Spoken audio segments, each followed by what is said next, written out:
Hello, welcome to This Week in Japan. I'm the Gaijin John. I'm the Geek Tom. And together we bring you all the news, all the local weekly news from Japan, in a week that is the first week of the Olympics. Woo! It's finally here, everybody. It's the moment you've all been waiting for, and that means me and John can finally stop reporting on the run-up to the Olympics. Isn't that right, John? Now we get to report about the actual Olympics. Yay! What? No, that wasn't part of the deal. Wait, no! Don't worry, Why? also, quick setup, we'll be taking a break next week because my internet in my apartment is getting turned off, and I'm moving back to the UK. So hopefully the next time you hear my wonderful voice, it will be homebound, or in quarantine. Who knows? It should only be 1 week, though. Fingers crossed. So you won't be missing us for that long. Yeah. So plenty of a backlog for you to go through now. If you're missing us, listen to some old episodes, some of the oldies, the goldies. I wouldn't go that far. The bronzes. It's the more tarnished metals. But this week we have some Ghibli fun. A famous crime breakdown, because all the crime this week is really depressing. Snack break is umai. And then just a full Olympic breakdown. Not an angry one this time, more just an interesting one. Because turns out having a Summer Olympics in Japan Japanese weather is pretty bad. Like, in summer. Like, to put an example, I am in here and very, very freezing.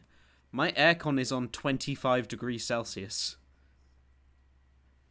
And this is like ice. He's gone native, ladies and gentlemen, and others. He's forsaken his bloodline and gone completely mad with heat. It's gotten to him, finally. It's horrific. But anyway, what's not horrific is Cute Corner. Aww. Yay. You would hope so. Well, this one's not horrific. It's time for the wonderful and lovely Ghibli Museum. Or Studio Ghibli. Yay. Well, hey, everybody's favourite. And what has been a problem is the Ghibli Museum, which is a wonderful museum around Tokyo, which has obviously been closed or has been restricted access for a lot of time in the last year. So what they did was they put up a crowdfunding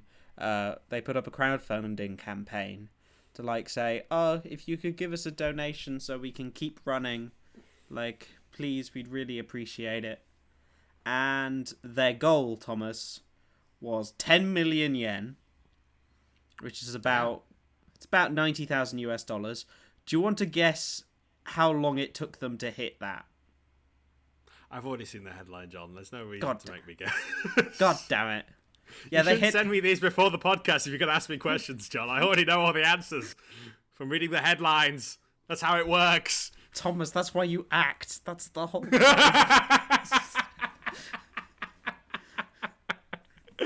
Uh-oh, I've completely destroyed the kayfabe of this Japanese news podcast. Oh no, what have I done? It's a good thing we're taking a break next week. Hey, guys. I'm melting. Yes, it reached that goal in less than 24 hours. This wasn't like a normal crowdfunding campaign. You couldn't donate $1 or $2. Your donations could be given in increments of 5,000 yen. So about $45. And damn. But also, it's a bit of a tax scheme. Basically, if you're a Japanese citizen, you can make donations to charity and then that are native to your local area, and you can write that off against some of your taxes. Oh, sick. Yeah. So yeah.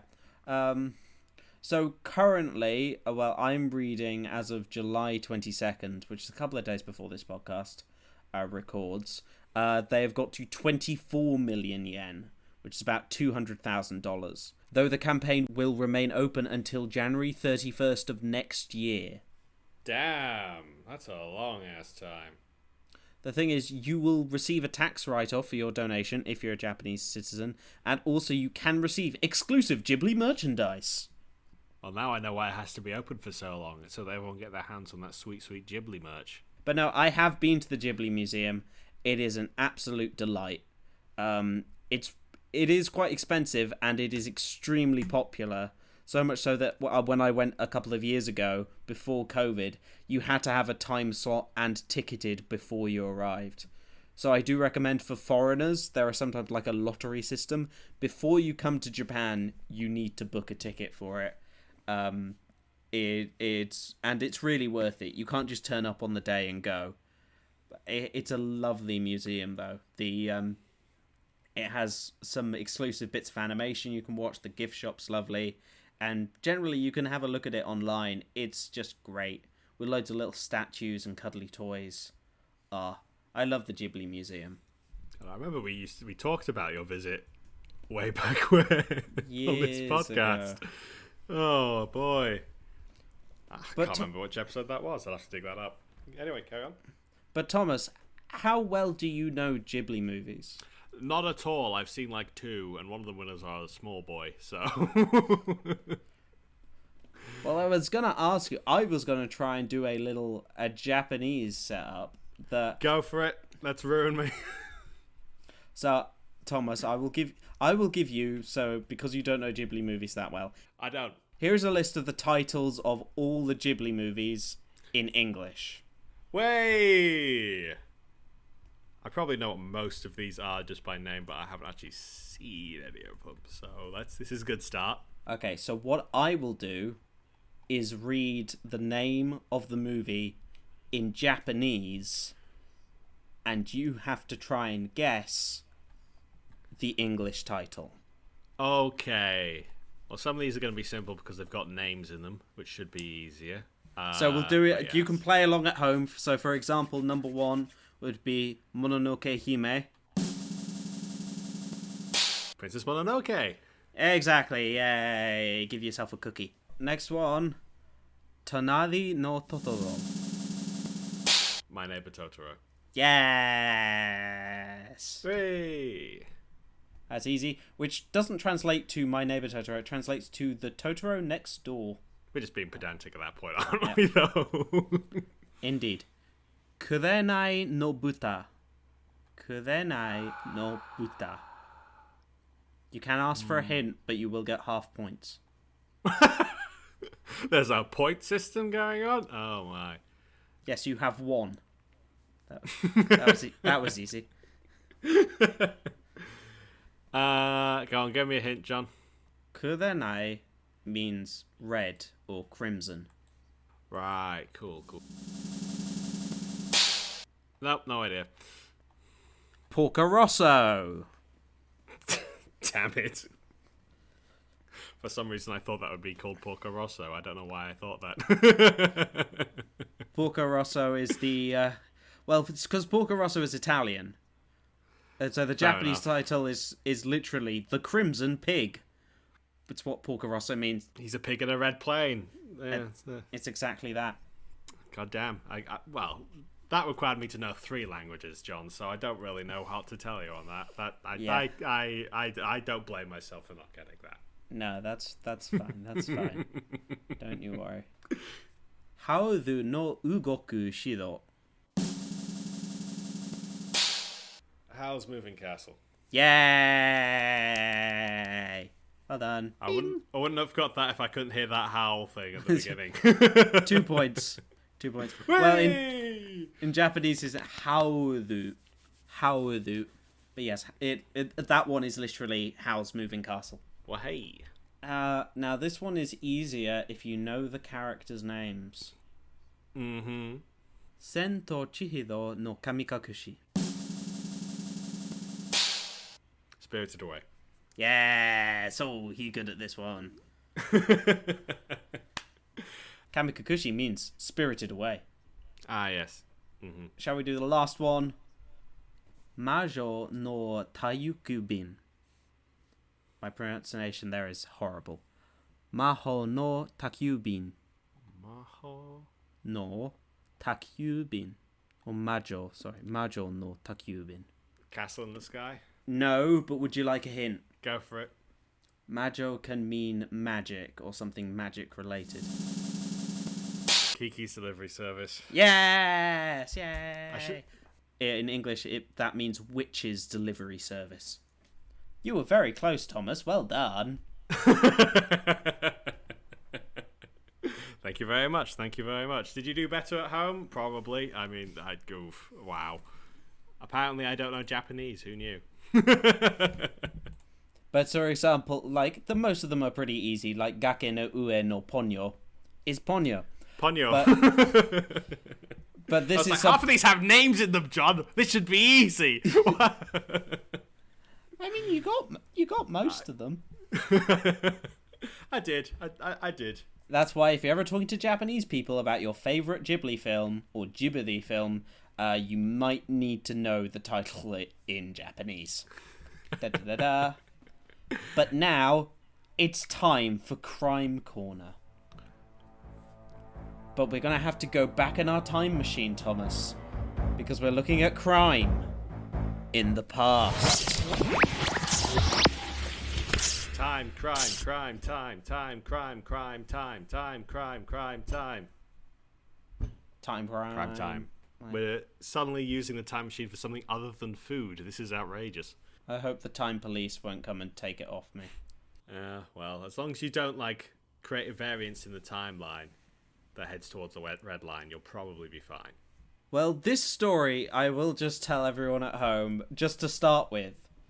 So this story includes naked kidnapping, poisoned candy, what? A man with the eyes of a fox, union disputes, and finally a man setting himself on fire. Are you sure we're not still talking about Ghibli movies, John? I mean, that was a very gritty reboot of Ponyo, but...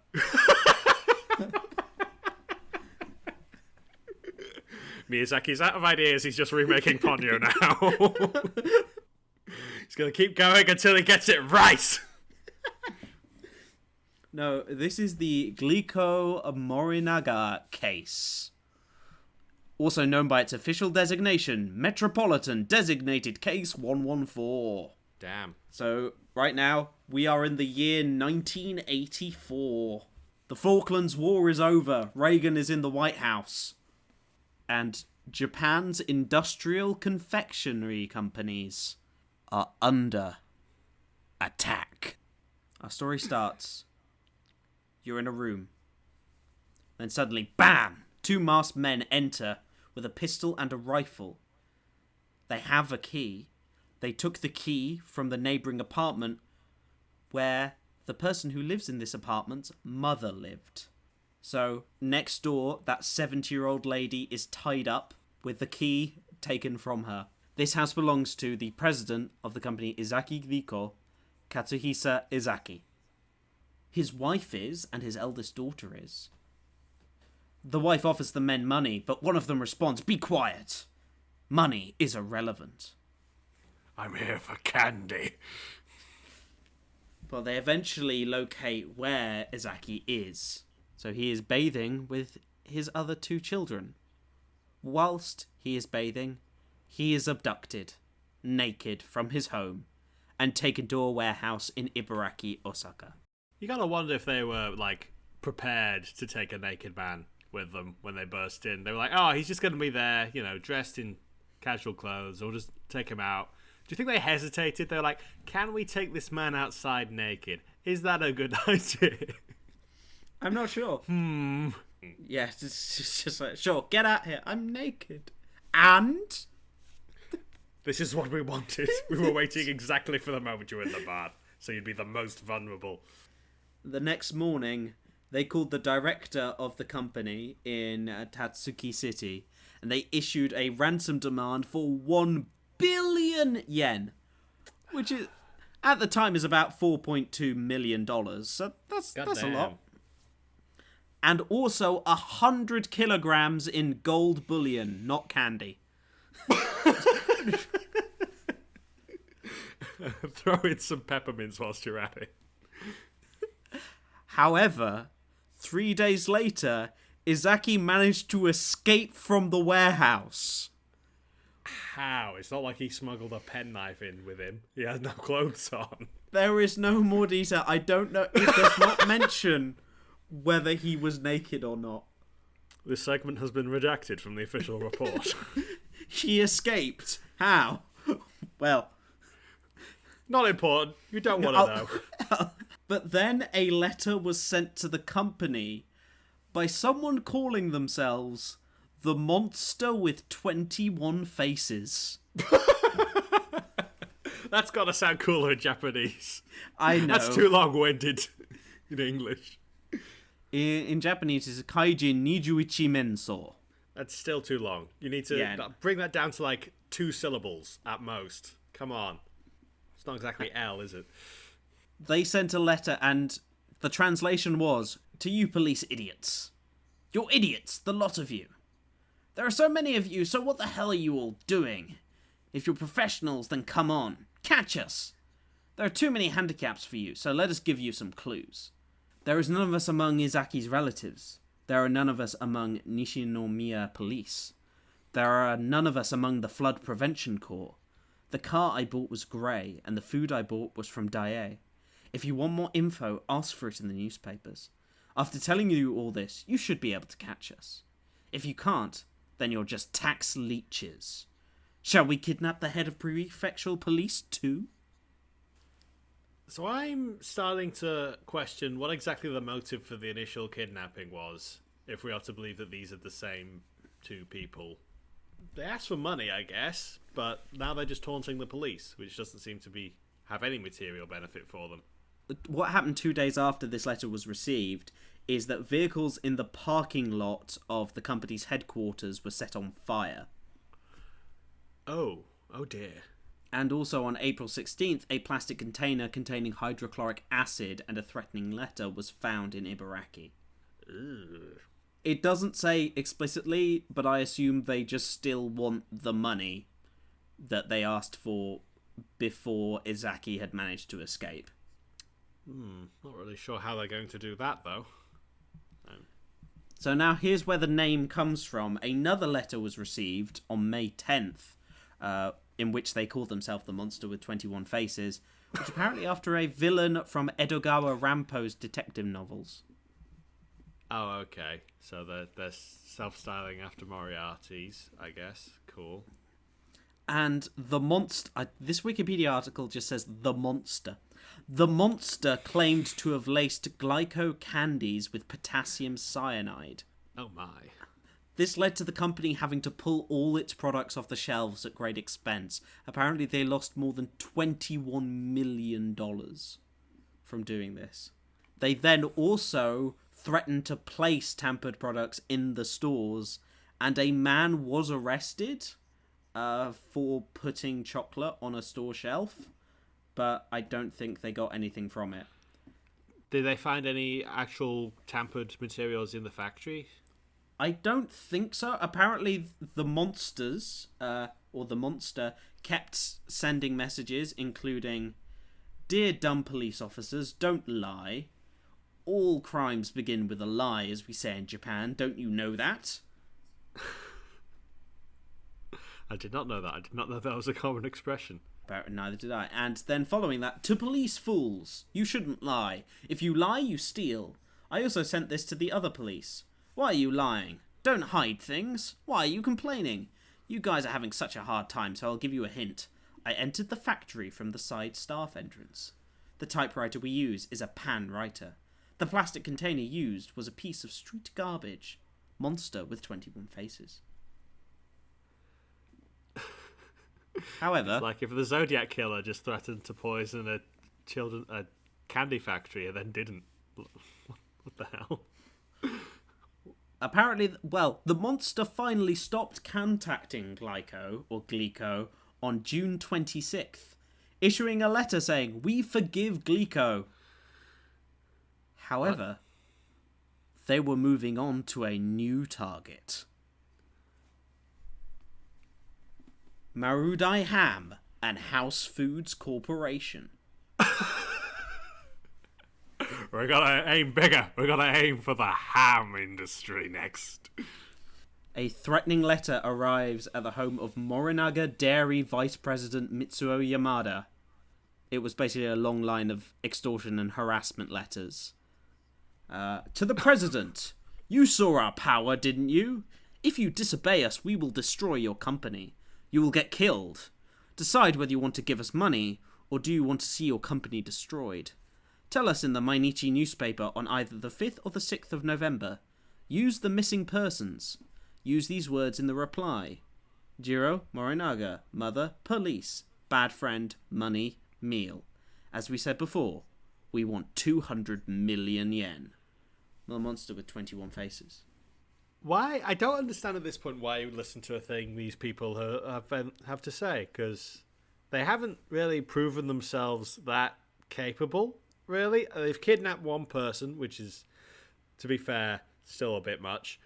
But, like, they couldn't even keep hold of him for more than 3 days, after which he escaped. And then they've sent threatening letters and mocked the police. But apart from evading capture, and they haven't actually, like, done anything else. They've threatened to poison some food, but they haven't actually done any poisoning. And they just sort of gave up.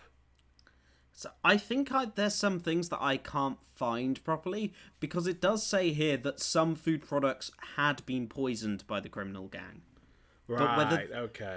But whether those actually got to store shelves, I'm not sure, because the next line here says that the Morinaga and company, their food products had been poisoned and they were forced to reduce current production by 90%. Well, that was the point, obviously, was to disrupt distribution and production more than anything. So if they have actually successfully poisoned a line, as you said, if they poison one piece of food, they have to check everything, which completely shuts down the business. So yeah, actually, okay. Now I can see why that'd be a problem. We missed that bit. While this is happening, they were harassing Maridai Ham as well. And so they said they would agree to stop harassing Maridai in exchange for 50 million yen, which is about $210,000. And they arranged for an employee to toss the ransom money onto a local train heading towards Kyoto. To be fair, that's not a bad business proposition, considering how annoying these guys can be. So, yeah, I'd give them that money if I was that business. But then, an investigator disguised as an employee following the drop instructions spotted a suspicious man, observing him when he was riding the train to the drop point. The man was described as large, well-built, wearing sunglasses, his hair cut short and permed, with eyes like those of a fox. Taking some creative license with your investigating there, aren't you? No, he literally had a fox's eyes. I don't know what was going on there. He just had them in like a jar, and it was very intimidating. It was very disconcerting. Ugh. Yeah, so no, there are basically after pursuing him, he lost the fox-eyed man. Can't catch a fox. It's the whole point of being a fox. That's what Roald Dahl told me when I was a kid. You can't deal with Fantastic Mr. Fox. However, they did get a second chance at the fox-eyed man. Gasp. The monster group attempted to rob the House Food Corporations of 100 million yen in another secret deal. And apparently investigators saw the fox-eyed man wearing a golf cap and large glasses.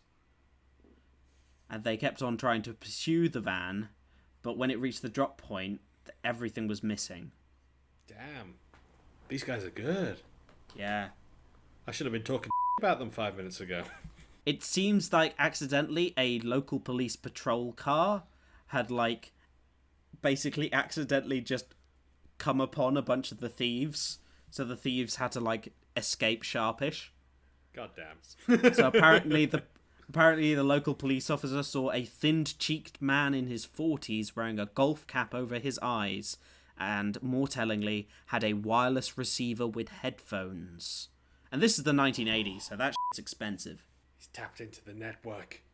And also, so after they found the station wagon, which had been abandoned, which had the radio receiver in it, So the way the gang had been knowing what was going on is they'd been eavesdropping on all the radio communications between the police officers of 6 prefectures. God damn. Nice. Also, another note here, also recovered, was a vacuum cleaner, although no evidence could be traced back to the monster group. Hey, you gotta clean up after yourselves. Leave no evidence, John. It's all gotta be destroyed. And then, finally, following this blackmail campaign on the food companies, the police tried to keep on going. They released a facial composite of the fox-eyed man to the public. And basically, after continued harassment by the monster with the 21 faces and the failure to capture anyone, the Shiga Prefecture Police Superintendent Yamamoto killed himself by self-immolation. He set himself on fire. That's a little extreme. Well, it is, but also, it worked, question mark? Because 5 days after the death of Yamamoto, the monster with 21 faces sent its last message to the media. Yamamoto of Shiga Prefecture Police died. How stupid of him. We've got no friends or secret hiding place in Shiga. It's Yoshino or Shikata who should have died. What have they been doing for as long as 1 year and 5 months? Don't let bad guys like us get away with it. There are many more fools who want to copy us. No career Yamamoto died like a man. So we decide to give our condolence. We decided to forget about torturing food-making companies. If anyone blackmails any of the food-making companies, it is not us, but someone copying us. We are bad guys. That means we've got more to do other than bullying companies. It's fun to lead a bad man's life. Monster with 21 faces. I am fascinated by these guys' just vibe. Like, they just seem like such a weird criminal organisation. Like, yeah, we're bad guys. We do bad things. Don't be like us, kids. Be like good guys. Stop bad guys like us. If the police were good guys, they would do a better job of stopping us because we're bad guys. Like, what the fuck is going on? And they're like, oh, a guy killed himself? Okay, we're out. That's too much for us. We did not want that. We, trolled some corporations because they've got far more money than they need. But a guy who's running a prefecture we don't run in killed himself. Is everything all right at home, dude? Like, what the f*** was that about? They did find one person they suspected of being the fox-eyed man. But regardless, none of this was ever... they didn't find anyone to properly charge with this. The statute of limitations ran out on the assault and kidnapping of Izaki, and also on February 2000, the charge of attempted murder for the poisoned food products. Also, all the statute of limitations are finished. So, back in 1985, Tokyo Metropolitan Police did identify perhaps one of the culprits as a guy called Manabu Miyazaki, who is labelled as Mr. M, or Material Witness M. Damn. They make them sound so cool. Now, the reason he was suspected was he had issued a tape in 1976 declaring support of a local union in a labour dispute with Glico that bore similarities to numerous declarations of the monster with 21 faces. He'd also been involved with whistleblowing incidents about the companies, including Glico's dumping of starches and other industrial waste into local rivers and draining systems. Now, he was also suspected of being involved with more union leaders associated with Glico Ham and other things. And also, his father was boss of a local Yakuza group. And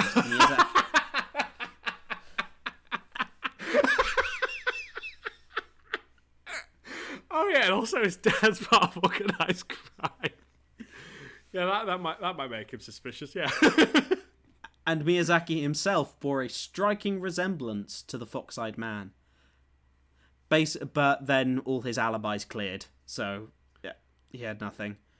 He then eventually became a social commentator and wrote a book about the experience. What, the experience of being a suspect?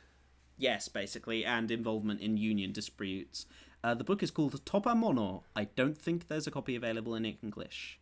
So the suspected storyline here is that the son of a Yakuza boss worked at a candy factory, but it was so shitty there that he decided to try and form a union or something, and for some reason that did not pan out, and so he turned to kidnapping his boss. No, he didn't work for them. He was possibly involved with union leaders. Oh, okay, so he was friends with the union leaders of those companies, which is why he targeted them, in yes, theory. Possibly. Now, the Tokyo police also suspected various Yakuza groups, and also the end of the blackmail campaign occurred around the time of the Yamaichi War, which was a Yakuza feud, which started in 1985. Oh, that is spicy. Oh. Damn. That was a clan war. Yeah. They also investigated possibly if there were extreme left-wing or extreme right-wing groups, but nothing was ever found. So that is the Glico-Morinaga case. Are you intrigued, Thomas? I'll be honest. I was a little on the fence about where this was going towards the end, but the fact that they never found out who it was, and also just again the vibe of just going, "Hey, kids, don't be like us. Don't do crime. We're bad people. Also, the cops should probably do their jobs better. Otherwise, what the f*** are you paying them for? It's just so. What the hell?" This guy's got a message to send. This isn't about the money for him. Also including the involvement of the Yakuza and union groups. Two groups I never thought would cross over, quite honestly. I did not expect that to happen. But if you're so bad that the Yakuza has to support your unions, goddamn. If you like more of that, please comment, or we'll see what I can do some more breakdowns into older Japanese crimes. But very quickly, we have snack break, because I've been talking too long. Ooh, we need to get back in the time machine. Oh, sorry. Almost got stuck in 1985 there. That would have been awkward. That would have been a shame. Yeah, I don't think they do direct flights from Haneda to Heathrow in 85. That'd be a bit more difficult to get home. And the fact I would have been -12. But this week, as a celebration of Mugen Train and my last snack break in Japan, I had dinner with Rengoku-san. No, I didn't. I had the dinner that he has in Mugen Train. Because Lawson... Yes, I did steal. Well, he had loads of them. He did have some to spare, yes. Well, because Lawson, obviously the convenience store, have been doing some special campaign, basically to do with the release of the DVD of Mugen Train in Japan. Nice. And so they were selling a pre-ordered bento, a pre-ordered box of Rengoku's lunch from Mugen Train. So obviously the massive movie, which if you haven't seen it, you can if you want, it's alright. But basically, the dinner itself, of course, you can find pictures of this dinner on Instagram at the Gaijin-Channel. It was quite expensive. It was over 2,000 yen. So that's about $18, or about 13-14 quid. So it was expensive. But so what it was is a small, thing of rice with basically some sweet, almost like barbecued, it's either thin pork or beef on top.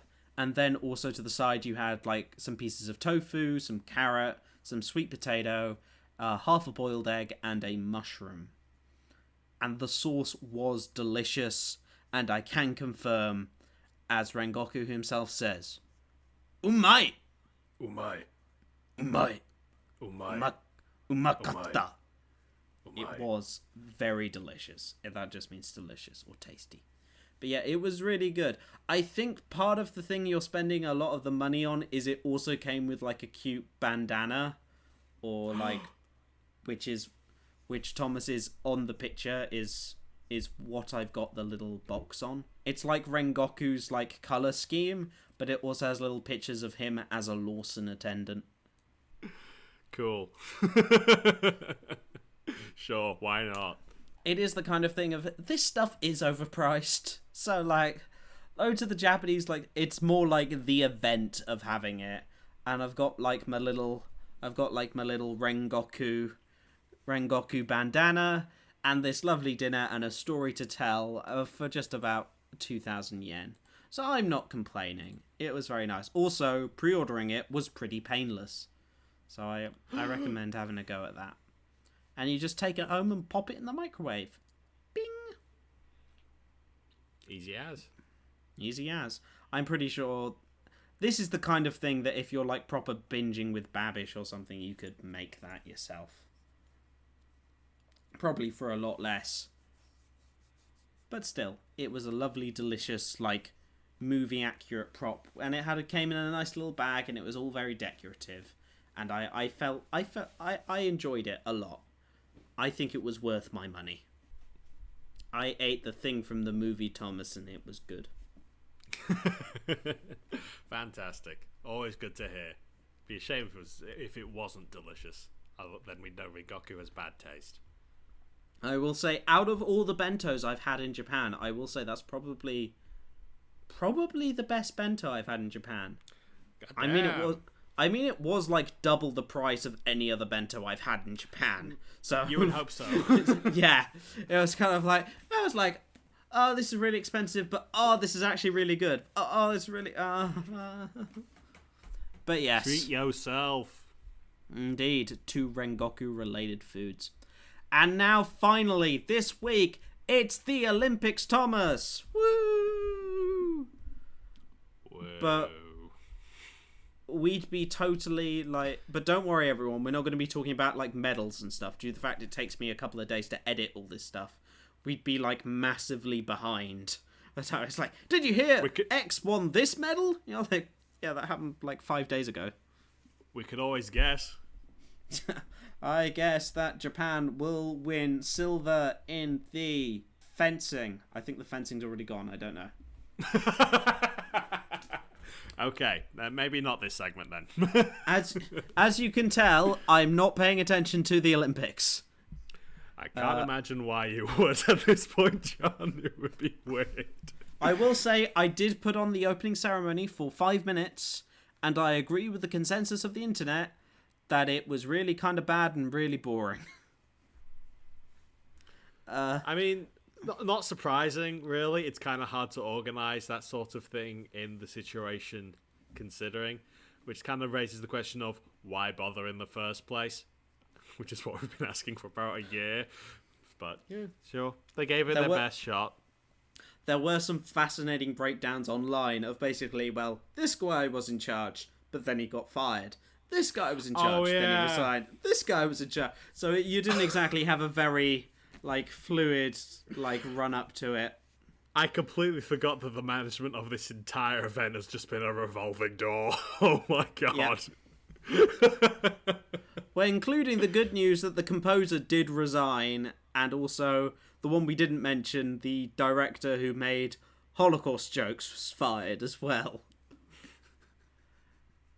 Which it only took the week before the Olympics, when the most media attention there was ever going to be in Japan was in, where everyone was like, wait a minute, this guy's an abuser. Maybe we shouldn't have these people represent our country.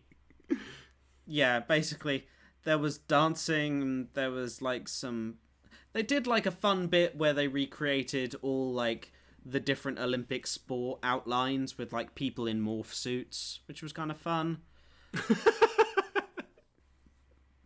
And also there were some fun bits where, to watch the fireworks outside, you could hear the chanting of anti-Olympic protesters. Oh my god! Oh no! Oh, well, good for the protesters. God damn, that's a statement. I think the main problem with that, though, is obviously because they're chanting in Japanese to quite a lot of people. I don't know whether they'd understand that it was protesters chanting. No, they might have thought it was some form of cheering. That is unfortunate. Yeah. But at least the Japanese people will understand it. And, like, a reporter can pick up on that fairly easily, I imagine. I think also the main interesting thing was, because the composer resigned, very deservedly, that meant none of his music was used during Thank God. the opening ceremony. Which meant that basically all the music they played was just from video games. Like, that is bizarre. That's the music they had most freely available. Really? Yeah. Was that the one with the lowest licensing fees? I don't know, because like my friends were watching it and posting on their social media and stuff, and they were like, it wasn't like popular stuff, but it was like, is this the Hercules level theme from the first Kingdom Hearts game? Do you think it was stuff they thought no one would notice? Yeah, it was just like, okay. It's just like, they didn't play World 1-1 from Mario. They were just like, let's find some orchestral music that from a game people probably haven't played, but that sounds like what our composer would probably have used. The main problem is the fact they were playing video game music is like one of the most memorable parts of the opening ceremony, which shows you how boring the opening ceremony was.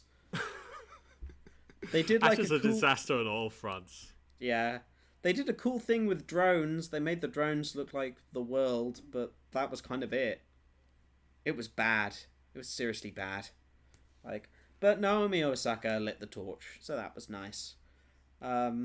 Yay! Thank God. Good for her. She's been through a lot of shit this year. Yeah. But also, there are two main problems with the Tokyo Olympics, Thomas. One of them is this Summer Olympics is happening in Japan in the summer. Is that not the plan? Currently, a Russian archer, as of recording, has fainted, and basically the majority of the tennis players are all complaining, asking for their matches to be moved later in the day, because the heat and the humidity is insane. Tokyo got up to 33 Celsius the other day, and for all the Americans going, that's very low. It's over 90 Fahrenheit, and going, oh, that's ridiculously low. Japan has insane humidity in the summer. It's like, I've had 80-90+% on a sunny day, and it boils you alive. It's just water. It's all, you're just swimming through Japan. And so, Thomas, you might wonder, Japan has held the Olympics before, hasn't it? Hasn't it? It has. Back in 1964, Japan held the Summer Olympics in October. In 1964, they changed the time it was going to be because of the Japanese summer heat. Wait, but they can do that? They can just change when the Olympics are going to happen, and that's fine? That doesn't make any sense, John. Oh, I just don't know. It also makes it slightly funnier that one of the main things in, like, Tokyo, Japan's, like, pitch for the Olympic Games was Tokyo's mild summers. Lies. They had to move the running, what was it, the marathon north? Yeah, to it was Hokkaido. going to be too hot. Yeah. And that was before all this happened. Yeah. And also we don't know what is happening because we're recording this the day before. But also there is a typhoon planning to hit the east of Japan. Man, 50 years of global warming will really up a country, won't it? I think that's more just Japan. Also Japan. Why did they do it in October this time? Were they planning on doing it in October in 2020? They weren't, were they? No, they weren't. I don't... Yeah.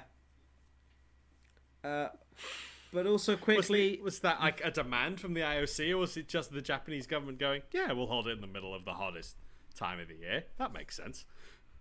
Why would they do that? I don't know why they didn't decide to do it in October, but yeah. It was What is going on over there? What are they doing? Every single facet of this is a failure. God damn. I could understand maybe one or two hiccups along the way, but there's nothing is going right. There'll be another 50 years before this country gets another shot at the Olympics at this rate. And two final stories. One is a man ate peaches and he liked them. I mean, game recognized game. This is the US director of the softball? Softball? Softball. Softball's Yes. not a sport, John. What are you talking about? It's in the Olympics. It's What? No. Outrageous.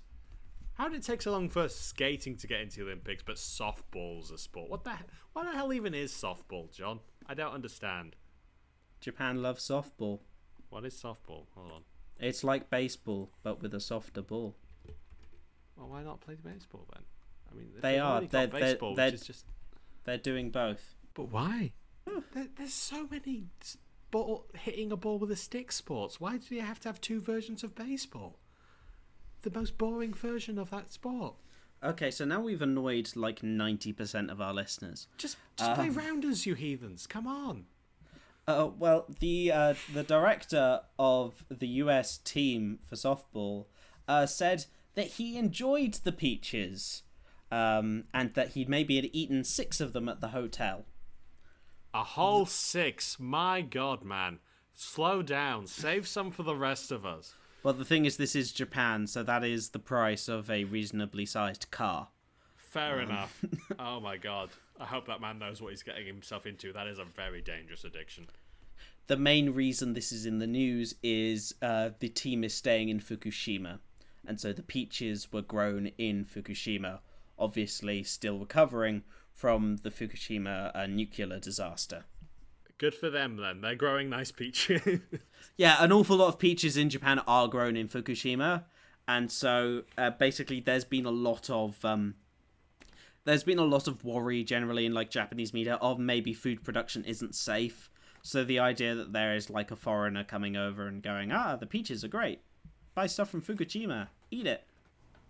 You can really taste the gamma rays. But everyone, I just think that's a nice little story. Though we will end on a less nice story. That doesn't sound like us, John. When have we ever done that? Well, I just thought we'd bring back an old friend of the podcast. Do we have to, though? I don't... Please tell me it's Jardo. Please tell me it's Jardo. It's not Jardo. We don't have any other good friends, John. Well, maybe a good enemy. Okay, I'll take that. Okay, so the fact that basically the Japan Olympics has had many people in leadership positions resign or like be fired, they have a problem. They don't have a lot of people to meet with foreign dignitaries at the Olympics. Oh dear. If only there was a way to solve that, which is not have the same 5 guys in suits rotate out and do all the talking. Well, they would like to appoint someone to be honorary supreme advisor. That's a nice title for someone. That'll look good on the CV. Well, that someone includes being former Prime Minister and former head of the Tokyo Olympics, Yoshihiro Mori.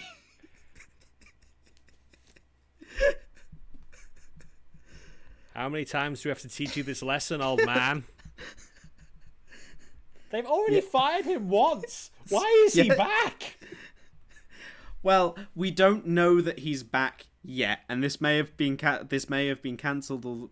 Basically, so there are rumours currently, as of time of recording, that basically the council wants to acknowledge the role that Mori played before he was forced to step down. The role of being an asshole? Like, anyone could have done Mori's job and probably done it better. Look how shit the whole thing turned out. For those who don't remember, Yoshihiro Mori is the one who said that female members of the sports council made meetings longer because they talk too much. He is also, totally unrelated, a close personal friend of Vladimir Putin. We're not getting into that again. It'll blow my fucking mind out of my ears. Yeah, so currently there seems to be some pushback in the government about giving him this role. Which asshole came up with that suggestion? Who thought, I'm just going to throw some fuel on this fire? Well, no, there are some people. That's the reason it hasn't been announced. Is there was some pushback going. Who is coming up with all the terrible ideas? Like, seriously. We've got to find this one person, because it's just one guy going around going, hey, wouldn't it be really cool if we brought back this guy who everyone hates to represent our country to foreign dignitaries? Wouldn't that be a swell idea? And once they find him and find out it's Dave, because it's always a Dave, even in Japan, they can get rid of him. They just need to find out which Japanese man's Dave. Dave. This might still just be a rumor, but it's just the fact that people are even considering bringing back Toshihiro Mori. God damn, just when you think he's gone. Finally. He's back. He's back, baby. Maybe. You just cannot kill a cockroach, I guess. I don't know. Also, there's lots of COVID cases. Who knows? But Japan's winning lots of Olympic medals, so yay. I mean, apparently no one else can compete. How are the Japanese Olympics dealing with the weather, John? Is it hot even for them? Or are they just like, No, it's hot even for them. This is hot for Japan. Japanese, it's just like, this is not a thing of like, oh, Japanese people can deal with the heat. We cannot deal with the heat. It's insane. It's horrific. I'm getting over the fact that they just didn't even think, apparently, to delay it to October, which would have been a great idea for the country, because they would have at least a few more months to get some more vaccines out and get the virus under control, which is time they desperately need, because they've managed to flub it all the way through so far. They would have also had time to get a new composer, I guess. But then we would have missed out on our video game tunes, so... Yeah. It's going okay. We'll try and keep you updated when we're back in 2 weeks to see if there's any more problems. But by that time, I'll be back in the UK. And so thank you, Japan, for keeping me here and keeping this silly podcast going and giving us enough content to talk about it weekly for almost 2 years. I don't think I can cope with 2 weeks of Olympics news all at once, John. That will actually just kill me. What we'll do is we'll do it in like a fast recap. Basically, I'll just scream, ah! And yeah, I think that's what we should do. At the beginning of every podcast, we'll just move Cute Corner back like 5 minutes, and we can just spend the first 5 just doing a collective, orchestral choir scream to make us all feel better before we start. How about that? And that means we don't have to cover the Olympics anymore. So, Thomas, where can they find more of that screaming if our listeners are so inclined? Hello, if you want to join the Church of the Olympic Scream, you will find us hiding out on our Podbean page, our Spotify page, iTunes, and wherever else podcasts can be found, I suppose. If we're not on a podcast place under the name Geeks and Gaijins, please let us know, because we will gladly fill in that space and spread the word of pain and suffering. And Japan, I guess. Tomato, tomato. You can also email us at geeksandgaijins@gmail.com. That's the word and. And you can also find us on Twitter and Facebook and YouTube and Twitch, which we will be doing more of in the future, because we will be in the same time zone. Yeah. Rock on. Indeed. And I also have a personal Twitter, which is @JohnComby, or a personal Instagram, which is the Gaijin John, if you want to follow for food pics and bad voice acting takes. Also a picture of me doing Japanese archery, which I look fucking amazing. He does look pretty damn cool, guys. I think you should look just for that, and then just maybe stick around for the food. Come for the archery, stay for the food. That's the Gaijin John motto. I have never looked this cool in my life. Legit, I think I've peaked.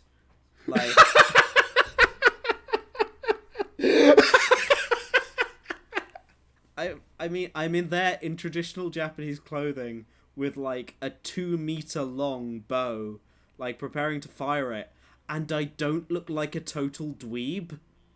I look like I know what I'm doing, which I know is a shock for anyone who knows me. But it was just it's amazing to practice something for a while and then look at me and go I don't just look like a stupid Westerner posing with a thing. It's oh damn. I'm so happy. I enjoyed doing Japanese archery so much. I'm still really bad at it. I missed all the shots that I took pictures of. But you look cool whilst doing it, and really, that's the important thing. I think you came out on top in that exchange. And that's the important thing for us all, including for our listeners. Stay looking amazingly cool. Because we all know you do. Because that's what you get for listening to this podcast. But take that coolness, wrap it in a box, and then open it up again in 2 weeks, because that's when we'll be back. So everyone, we will see you the week after next. Not in Japan! It's finally happened. Oh my goodness. So long, Japan. Thank you. And Godspeed, I guess, you beautiful little mess of a country. I barely knew thee because of coronavirus, but I'll be back.